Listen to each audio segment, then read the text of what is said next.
उत्तर प्रदेश के सियासी पिच पर इन दिनों सियासी खिलाड़ियों को एक के बाद एक कई बाउंसर का सामना करना पड़ रहा है, जिसमें अब कुंडा के किंग कहे जाने वाले राजा भैया का नाम भी शामिल हो चुका है। और इसकी सबसे बड़ी वजह है कुंडा सीट से सपा उम्मीदवार गुलशन यादव। देखिए एक खास रिपोर्ट।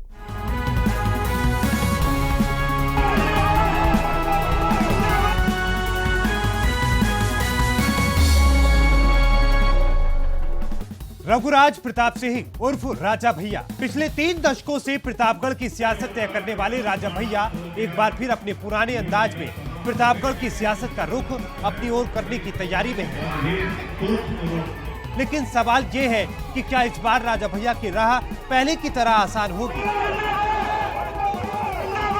क्या इस बार भी कुंडा के किंग का ताज राजा भैया के सर पर सजेगा? ये तमाम सवाल इसलिए हैं क्योंकि इस बार राजा भैया की चुनौती किसी बाहरी से नहीं बल्कि अपने ही पुराने साथी से है। नाम है गुलशन यादव, जो सपा की साइकिल पर सवार होकर राजा भैया की धार को पार करने की तैयारी में है। दरअसल प्रतापगढ़ में राजा भैया से पार पाना सपा के लिए टेढ़ी खीर रही है।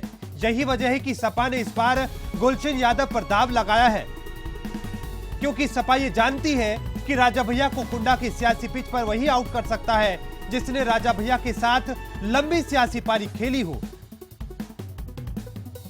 जो राजा भैया को करीब से जानता हो। और गुलशन यादव तो वो शख्स है जिसे खुद राजा भैया ने सियासत की ABCD सिखाई है। एक वक्त था जब गुलशन यादव राजा भैया के बेहद करीबी माने जाते थे।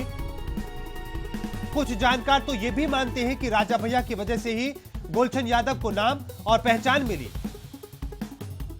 राजा भैया की सरपरस्ती में ही गुलशन यादव पहली बार प्रतापगढ़ के मऊद्रा से ग्राम प्रधान चुने गए थे और यहीं से गुलशन यादव की सियासी सफर की शुरुआत हुई।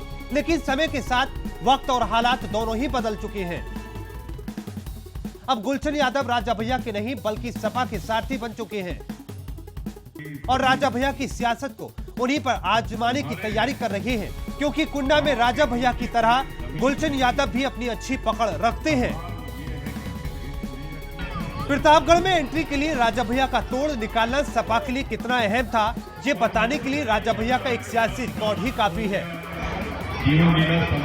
1993 में पहली बार राजा भैया प्रतापगढ़ की कुंडा विधानसभा सीट से निर्दलीय विधायक चुने गए और तब से लेकर अब तक राजा भैया यहां से निर्दलीय चुनाव जीतते आए हैं।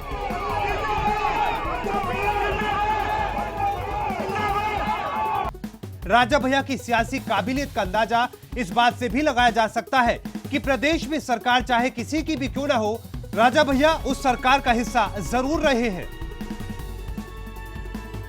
राजा भैया के किले को भेद पाना सपा के लिए कितना कठिन है, इसका अंदाजा इस बात से भी लगाया जा सकता है कि पिछले 2.5 दशकों तक सपा ने राजा भैया के खिलाफ कोई उम्मीदवार तक नहीं उतारा